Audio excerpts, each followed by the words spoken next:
میرے اللہ نے حکم ارشاد فرمایا ہے ولا یابا، اور انکار نہ کریں الشہداء گواہ، اذا جب ما دعو جب انہیں بلایا جائے، یعنی گواہوں کو جب گواہی کے لیے بلایا جائے تو فرمایا وہ اس پہ انکار نہ کریں۔ ولا تسأموا، اور نہ ہی تم سستی سے کام لو، ان تکتبوہ، کہ تم اپنے اس معاہدے کو جس میں ادھار کام ہو رہا ہے کہ تم اسے لکھواؤ، صغیراً وہ چاہے چھوٹا ہو، او کبیراً یا بڑا ہو، الی اجل،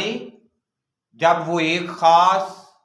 مدت اور میعاد جب اس کی مقرر ہو۔ تو فرمایا ایسے لین دین میں جو ادھار کی بنیاد پہ کیا جا رہا ہے، جس کی میعاد مقرر کی جا رہی ہے، یا ایسا قرض ہے جس کے لیے ایک میعاد مقرر کی جا رہی ہے، اس کے بعد اس کا لوٹانا ہے، تو فرمایا وہ تھوڑا ہو یا زیادہ، تو فرمایا اس کے لکھانے میں تم سستی سے کام نہ لیا کرو۔ ذالکم، اور یہ بات اقساط، زیادہ قریب ہے، عند اللہ، اللہ تبارک و تعالی کے نزدیک، عدل و انصاف کے، کہ یہی بات زیادہ عادلانہ ہے اللہ تبارک و تعالی کے دربار میں۔ وَأَقْوَمُ، اور یہ زیادہ مضبوط ہے، لِلشَّهَادَاتِ، گواہی کے اعتبار سے، وَأَدْنَىٰ، اور اس بات کے بھی قریب ہے، اللہ ترتابو، کہ تم شک میں نہ پڑو، کہ وہ جو شک اور شبے والی بات ہے وہ بھی اس کے اندر سے اٹھ جائے، کیونکہ جس چیز کی، جس معاہدے کی دستاویز بنا لی جائے، تحریر بنا لی جائے، جس لین دین کے معاملے کو لکھ لیا جائے، جس قرض کی میعاد مقرر ہے اور اسے پھر تحریر میں بھی لے آیا گیا ہے، تو فرمایا پھر اس میں شک اور شبے کی کسی طرح کی گنجائش باقی نہیں رہتی، الا، مگر یہ کہ یہ جو لکھنے کا حکم ہے، ان تکونا، کہ ہو، تجارتن، کوئی ایسی تجارت، حاضرتن، جو ہاتھوں ہاتھ ہو، تدیرونہا، جیسا کہ تم لین دین کرتے رہتے ہو، بینکم، آپس میں، فلیس علیکم، تو پس ایسی تجارت جو نقد ہو رہی ہے، ایک طرف سے جنس کوئی دی جا رہی ہے اور دوسری طرف سے کوئی پیمنٹ اور رقم وصول کی جا رہی ہے، ایک طرف سے کوئی چیز دی جا رہی ہے اور دوسری طرف سے اس کے پیسے لیے جا رہے ہیں، تو فرمایا پھر نہیں ہے تم پر جناح، کوئی حرج، اللہ تکتبوہا، کہ تم اسے نہ لکھواؤ، کیونکہ ایک طرف آپ نے ایک چیز دے دی ہے اور آپ نے اس کے بدلے میں اپنی پیمنٹ پوری واپس لے لی ہے، تو جب پیمنٹ پوری لے لی گئی ہے تو اب اس پہ اگر گواہ قائم نہیں بھی کیے گئے اور اگر اس کے اوپر اس کی تحریر اور دستاویز نہیں بنائی گئی، تو فرمایا تمہارے لیے کوئی حرج والی بات نہیں ہے۔ حرج وہاں ہی پیدا ہونے کا شک ہے کہ جہاں پہ معاہدہ جو ہے وہ ادھار کی بنیاد پہ ہو رہا ہے، یا کوئی قرض دیا جا رہا ہے اور اس کی میعاد مقرر کی جا رہی ہے، بعد میں اس پہ کسی ایک فریق کے مکر جانے کا اندیشہ موجود ہے، یا کسی ایک فریق کے انکار کر دینے کا معاہدہ موجود ہے،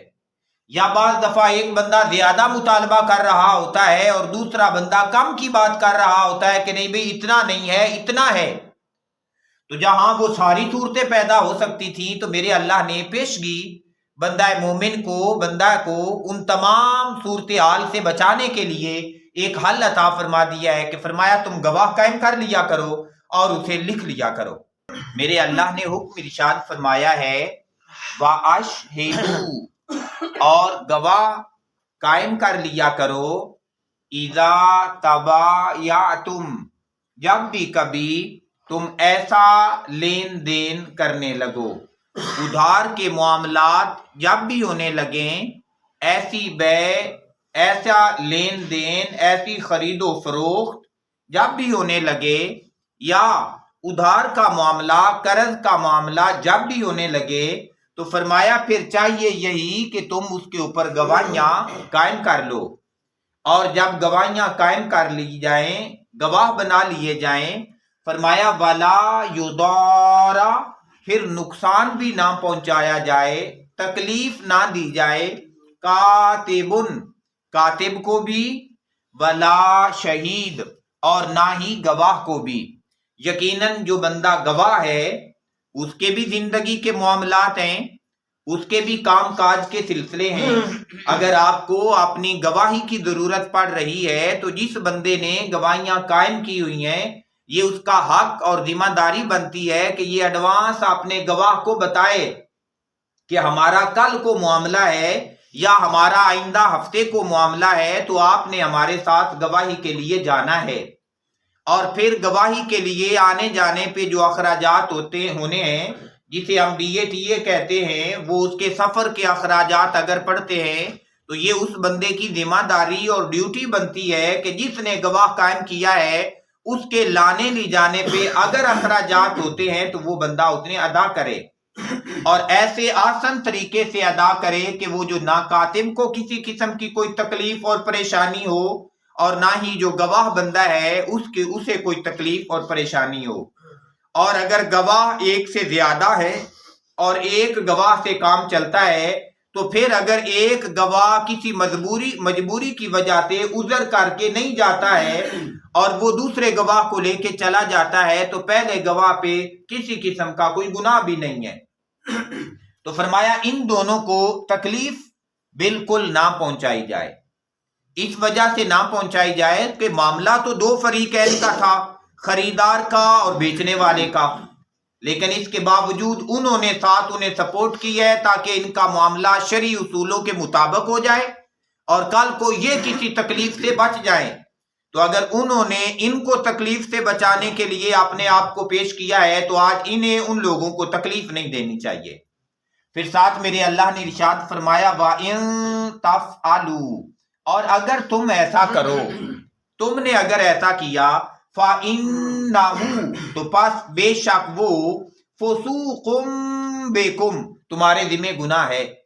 یہ تمہارا فسق ہے، یہ تمہارا گناہ ہے، کاتب کو تکلیف پہنچانا یا جو گواہ بندہ ہے اسے تکلیف پہنچانا۔ وَاتَّقُوا اللَّهَ، اور اللہ سے ڈرو۔ مفسرین کرام نے فرمایا یہ حکم عام ہے کہ لین دین کے تمام معاملات میں فرمایا چاہیے کہ بندہ اللہ سے ڈرتا رہے۔ اس کے ساتھ انہوں نے کہا کہ جو کاتب ہے، کتابت کرنے والا بندہ ہے، دستاویز بنانے والا بندہ ہے، یہ حکم اس کو بھی شامل ہے کہ اسے بھی چاہیے کہ ہر معاملہ لکھتے ہوئے اللہ تبارک و تعالیٰ کے خوف کو اپنے پیش نظر رکھے۔ اس کے ساتھ مفسرین کرام نے لکھا کہ اس کا تعلق شہداء اور گواہوں کے ساتھ بھی ہے، کہ گواہوں کے لیے بھی ضروری ہے کہ وہ ہر معاملے کی گواہی دیتے ہوئے، وہ چھوٹی گواہی ہے یا بڑی گواہی ہے، ہر گواہی کے معاملے میں ہمیشہ اللہ تبارک و تعالیٰ سے ڈرتے رہیں اور اللہ تبارک و تعالیٰ کا لحاظ اور خیال رکھیں۔ تو اللہ سے ڈرو۔ ساتھ ہی میرے اللہ نے ارشاد فرمایا وَيُعَلِّمُكُمْ، اور وہ تمہیں تعلیم دیتا ہے، اللہ تبارک و تعالیٰ، اللہ تعالیٰ تمہیں تمہاری زندگی کے جو ایسے معاملات ہیں جنہیں تم خالصتاً دنیاوی معاملہ سمجھتے ہو کہ یہ دنیا کا کام ہے، کچھ خرید لینا، کچھ بیچ لینا، تو فرمایا وہ اللہ تمہیں ان تمام معاملات کے اندر بھی رہنمائی فراہم فرماتا ہے، تمہیں تعلیم ارشاد فرماتا ہے۔ تو یقیناً جب میرا اللہ تعلیم ارشاد فرما رہا ہے تو بندے کو اللہ کی تعلیم قبول کرنی چاہیے اور اس تعلیم کے مطابق ہی اپنی زندگی کے ہر معاملے کو چلانا چاہیے، کیونکہ سہولت بھی اسی میں ہے اور آسانیاں بھی اسی میں ہیں۔ ساتھ ارشاد فرمایا میرے اللہ نے واللہ، اور اللہ تبارک و تعالی، بکل شیء، ہر چیز کے بارے میں، علیم، وہ خوب علم رکھنے والا ہے۔ بندہ جو پلان بنائے، چاہے کسی سے شیئر کرے یا نہ کرے، اللہ اسے جاننے والا ہے۔ بندہ جو عمل کرے، چاہے دنیا کا کوئی بندہ اسے دیکھے یا نہ دیکھے، اللہ اسے جاننے والا ہے۔ جو بندہ کسی کے کام آ جائے، کسی کے لیے خیر کی دعا ہی کر دے، صرف ہاتھ اٹھائے اور دعا کر دی، اس بندے کو پتہ لگا ہے یا نہیں لگا، تو فرمایا لوگوں یاد رکھنا اللہ خوب جاننے والا ہے، اور تمام قدردانوں سے بڑا قدردان ہے اللہ تبارک و تعالی، کہ وہ کسی بندے کے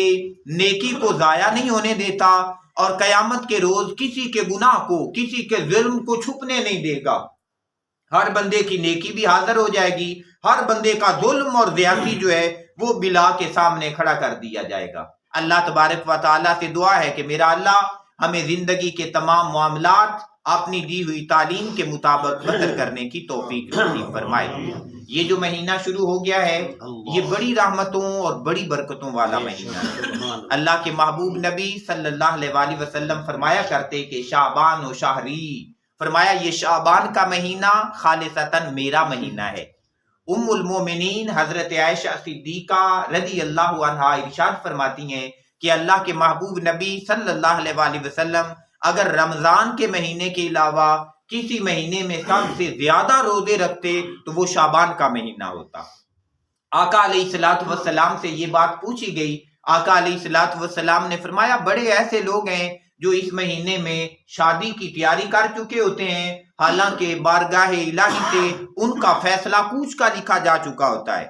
اور حضور نے ایک دوسری مثال بھی ذکر فرمائی، فرمایا بڑے ایسے مسلمان بھی ہوتے ہیں کہ جنہوں نے حج کی تیاری کر لی ہوتی ہے، زاد راہ اکٹھا کر لیا ہوتا ہے، سب کچھ اکٹھا ہو چکا ہوتا ہے، لیکن اس مہینے میں ان کی وفات کا حکم جو ہے وہ اللہ تعالیٰ کے دربار سے جاری ہو جاتا ہے۔ فرمایا کہ اس مہینے میں ایک رات ایسی ہے جس میں ہر بندے کا جو نامہ اعمال ہے وہ لکھ دیا جاتا ہے۔ میں چاہتا یہ ہوں کہ جب میرا نامہ اعمال لکھا جا رہا ہو، میرا نامہ اعمال پیش کیا جا رہا ہو تو میں روزے کی حالت میں ہوں۔ تو آقا علیہ الصلوۃ والسلام کثرت کے ساتھ اس مہینے میں عبادات کا اہتمام کیا کرتے۔ اللہ تعالی ہمیں بھی اس مہینے میں کثرت سے عبادات کا اہتمام کرنے کی توفیق عطا فرمائے۔